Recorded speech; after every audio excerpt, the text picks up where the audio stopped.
Halo, perkenalkan nama lengkap saya Sugiharjo Bala Purnyawa. Saya dari Prodi Manajemen. Nah, di video pembelajaran kali ini saya akan membahas mata kuliah perpajakan.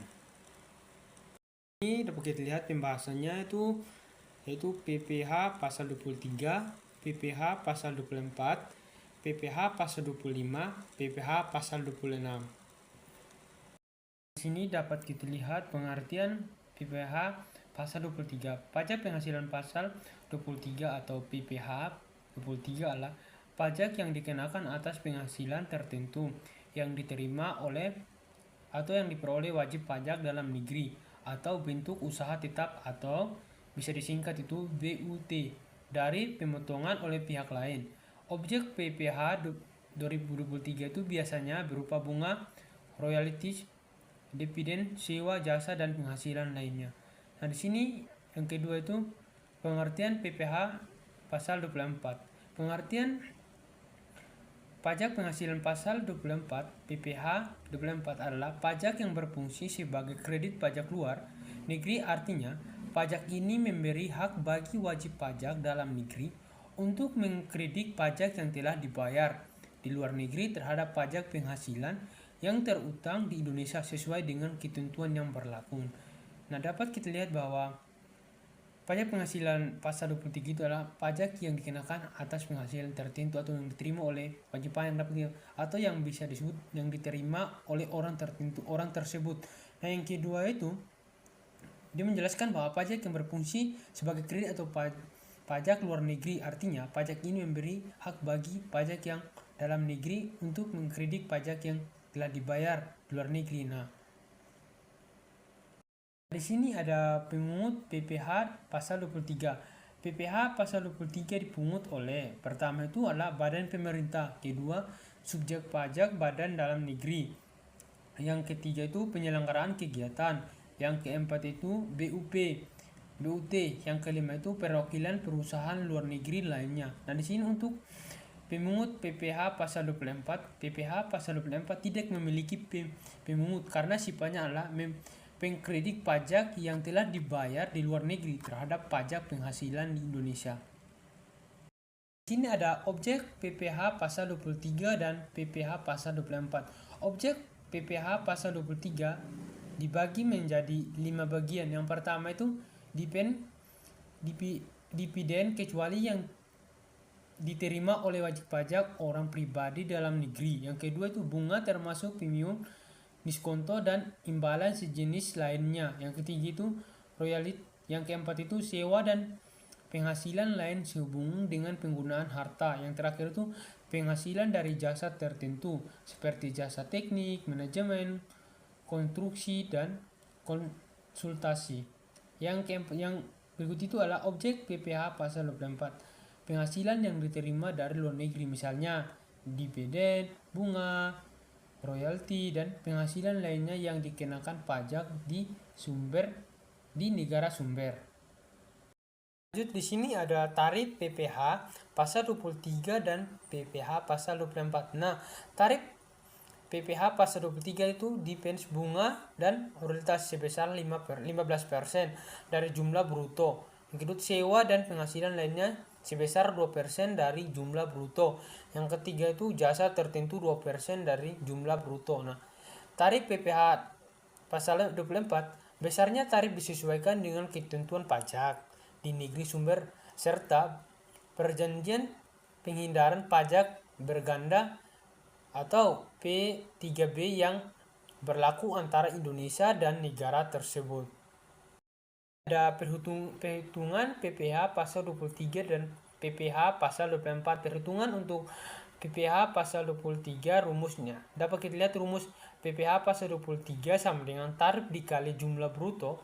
Contoh, jika sewa gedung sebesar 100 juta, maka PPH pasal 23 yang dipotong PPH pasal 23 sama dengan 2% dikali 100 juta sama dengan 200 juta. Yang kedua itu perhitungan PPH pasal 24. Rumus kredit PPH pasal 24 sama dengan pajak yang dibayar di luar negeri dibatasi oleh ketentuan di Indonesia. Contoh, dapat kita lihat contoh berikut ini.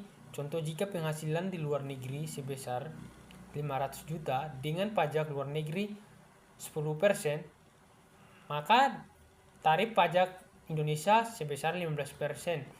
Maka kredit PPh pasal 24 pajak yang dibayar di luar negeri, pajak terutang di Indonesia.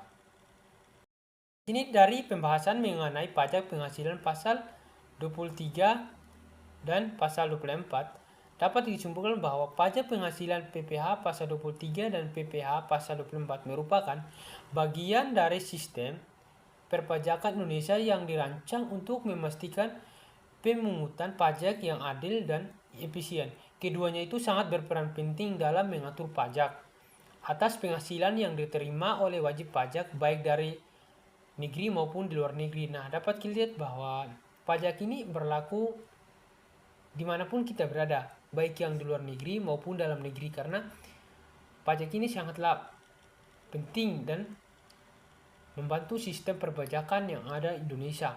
Nah, kedua itu PPh pasal 23 adalah pajak yang dikenakan atas penghasilan tertentu yang diterima oleh wajib pajak dan dalam negeri seperti penghasilan dari bunga, dividen, royalti, sewa, dan jasa tertentu. Pemotongan pajak dilakukan oleh pihak yang membayar penghasilan kepada penerima penghasilan dan disetorkan ke kas negeri PPh pasal 23, bertujuan untuk mempercepat pemungutan pajak atas penghasilan yang diterima wajib pajak dalam negeri. Selain itu, mekanisme pemotongan langsung ini juga dapat meningkatkan kepatuhan wajib pajak dan minimalisir potensi pengendaraan pajak. Dapat kita lihat PPh pasal 24 di sisi lain memberi fasilitas kredit pajak luar negeri kepada wajib pajak Indonesia yang memperoleh penghasilan dari luar negeri dan telah membayar pajak di negara sumber penghasilan tersebut. Nah, fasilitas ini dirancang untuk menghindari pajak berganda atas penghasilan yang sama serta memberi keadilan fiskal bagi wajib pajak yang beroperasi atau memperoleh penghasilan di luar negeri. Dengan adanya PPh pasal 24, wajib pajak Indonesia dapat mengurangi kewajiban pajak yang terutang di Indonesia dengan mengklaim pajak yang telah dibayar di luar negeri sebagai kredit pajak. Nah, perbedaan utama antara PPh pasal 23 dan PPh pasal 24 terletak pada objek yang bertujuan penerapannya. PPh pasal 23 berfokus kepada pajak yang dipotong dari sumber oleh pemberi penghasilan dalam negeri. Sedangkan untuk PPh pasal 24 sendiri itu mengatur pengurangan pajak di atas penghasilan luar negeri yang telah dikenakan pajak di negeri lain. PPh pasal 23 lebih bersifat pengaturan pajak domestik, sementara PPh pasal 24 lebih bersifat internasional dengan bertujuan untuk menghindari pajak berganda yang memperoleh penghasilan dari luar negeri. Nah, kita lanjut di sini, kita akan lanjut pengertian dari pajak penghasilan PPh pasal 25 dan 26. PPh pasal 25 berisikan aturan mengenai bagaimana wajib pajak mengatur kewajiban pajak di bumi, sehingga wajib pajak tidak memiliki beban utang pajak yang besar dan harus dibayar saat batas waktu penyampaian surat pemberitahuan tahunan pajak penghasilan. Kewajiban asuransi pajak ini muncul ketika wajib pajak memiliki utang pajak penghasilan yang kurang dibayar di surat pemberitahuan tahun pajak penghasilan. Nah, pajak penghasilan PPh pasal 26 adalah pajak yang dikenakan atas penghasilan yang diterima atau diperoleh wajib pajak luar negeri atau WPLN dari Indonesia, baik berasal dari kegiatan usaha pekerjaan maupun sumber lain yang terletak di Indonesia. Pajak ini dipotong oleh pihak di Indonesia yang memberi penghasilan kepada WPLN atau wajib pajak luar negeri, dan pemotongan ini bersifat final. Di sini ada dasar hukum PPh ialah Undang-Undang Nomor 7 Tahun 1983 tentang pajak penghasilan. Undang-undang ini berubah selama 4 kali atas Undang-Undang Nomor 7 Tahun 1983, yaitu Undang-Undang Nomor 7 Tahun 1991 sebagai perubahan pertama, Undang-Undang Nomor 10 Tahun 1994 sebagai perubahan kedua, Undang-Undang Nomor 17 Tahun 2000 sebagai perubahan kegiatan ketiga, untuk Undang-Undang Nomor 36 tahun 2008 sebagai perubahan keempat. Nah, di sini ada siapa subjek pajak pada pajak penghasilan PPh pasal 25 dan 26. Subjek pajak pada pajak penghasilan PPh pasal 25 adalah wajib pajak dalam negeri atau WPDN yang mencakup orang pribadi dalam negeri dan badan usaha dalam negeri. Nah, apa saja pengecualian pada pajak penghasilan PPh pasal 24 dan 26? Pengecualian pada pajak penghasilan PPh pasal 25 berkaitan dengan kondisi di mana wajib pajak tidak diwajibkan untuk membayar asuransi pajak secara berkala selama 1 tahun berjalan.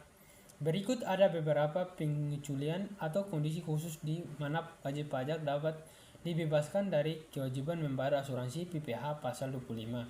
Pertama itu wajib pajak yang tidak memiliki penghasilan teratur. Kedua, wajib pajak baru. Ketiga, wajib pajak orang pribadi non karyawan. Yang keempat itu penghasilan yang dikarenakan pajak pindah atau tidak kena pajak. Yang kelima itu adalah wajib pajak yang mengajukan permohonan pengangguran atau pembebasan asuransi. Yang terakhir itu wajib pajak yang dinyatakan valid atau dalam likuidasi. Beberapa tarif untuk objek pajak penghasilan PPh pasal 25 dan 26. PPh pasal 25 sebenarnya tidak menetap tarif pajak yang langsung dikarenakan pada penghasilan sebaliknya. PPh pasal 25 mengatur pembayaran asuransi pajak penghasilan secara berkala atau bulanan oleh wajib pajak dalam negeri, baik orang pribadi maupun badan, sebagai cicilan atas perkiraan pajak yang akan terutang pada akhir tahun. Nah, di sini ada cara menghitung asuransi PPh pasal 25 untuk wajib pajak badan dan orang pribadi yang melakukan kegiatan usaha atau pekerjaan bebas. Asuransi bulanan dihitung sebagai berikut. Nah, dapat kita lihat bahwa pajak penghasilan terutang tahun lalu adalah pajak penghasilan yang dihitung berdasarkan SPT tahunan pada tahun sebelumnya. Kredit pajak mencakup jumlah pajak yang telah dipotong atau dibayar di muka, misalnya PPh pasal 22, 23, dan 24 di tahun sebelumnya. Pada pajak penghasilan PPh pasal 26 yang mengatur tentang pemotongan pajak atas penghasilan yang diterima oleh wajib pajak luar negeri atau WPLN dari sumber penghasilan di Indonesia. Pihak pemotongan pajak adalah pihak yang membayarkan atau menyediakan penghasilan kepada WPLN. Pihak ini bertanggung jawab untuk memotong pajak sebesar tarif yang berlaku. Di sini umumnya sebesar 20% sebelum melakukan pembayaran kepada wajib pajak luar negeri atau WPLN. Pihak yang wajib memotong PPh pasal 26. Pihak-pihak yang berkewajiban memotong PPh pasal 26 meliputi badan usaha di Indonesia, instansi pemerintah, bentuk usaha tetap atau BUT, dan organisasi sosial dan lembaga nirlaba. Ada contoh pemotongan. Misalnya, jika perusahaan Indonesia membayar royalti kepada WPLN senilai 100 juta, perusahaan tersebut wajib memotong PPh pasal 26 sebesar 20%, yaitu sebesar 200 juta untuk menyetorkan ke kas negara perusahaan. Kemudian hanya akan membayar sebesar 8 juta kepada WPLN. Ringkasan tanggung jawab pihak pemotong. Pemotongan PPh pasal 26 sebelumnya melakukan pembayaran kepada WPLN. Menyetorkan pajak yang dipotong ke atas negara paling lambat tanggal 10 berikutnya. 10 bulan berikutnya. Pelaporan pemotong PPh pasal 26 meliputi SPT masa PPh pasal 26 paling lambat tanggal 20 bulan berikutnya. Dapat kita lihat bahwa PPh pasal 25 itu mengatur asuransi bulanan pajak penghasilan bagi wajib pajak dalam negeri, membantu mereka mencicil pajak yang terutang untuk mengurangi beban di akhir tahun. Perhitungan asuransi didasarkan pada pajak tahunan sebelumnya yang kurangi kredit pajak dan dibagi dalam 12 bulan. Pembayaran dilakukan sendiri oleh wajib pajak setiap bulan. PPh pasal 25 bermanfaat bagi wajib pajak dengan meringankan kewajiban pajak tahunan serta bagi pemerintah dalam menjaga kestabilan arus penerimaan pajak sepanjang tahun. Sebagai instrumen perpajakan, PPh pasal 25 mendukung kepatuhan pajak dan pengolahan pajak yang berkelanjutan di Indonesia. Nah, di sini ada PPh pasal 26 adalah ketentuan dalam perpajakan Indonesia yang mengatur pemotongan pajak atas penghasilan yang diterima oleh wajib pajak luar negeri dari sumber penghasilan di Indonesia. PPh pasal 26 diberlakukan untuk memastikan bahwa WPLN yang memperoleh penghasilan di Indonesia tetap kontribusi dalam penerima pajak negeri meskipun mereka tidak berdomisili di Indonesia. Pemotongan PPh pasal 26 dilakukan oleh pihak yang membayar penghasilan kepada WPLN seperti perusahaan atau instansi pemerintah Indonesia. Tarif umum pemotong adalah 20% dari jumlah bruto penghasilan yang diterima WPLN, kecuali jika tarif khusus berlaku sesuai dengan perjanjian pengendaraan pajak berganda atau P3B antara Indonesia dan negeri asal WPLN.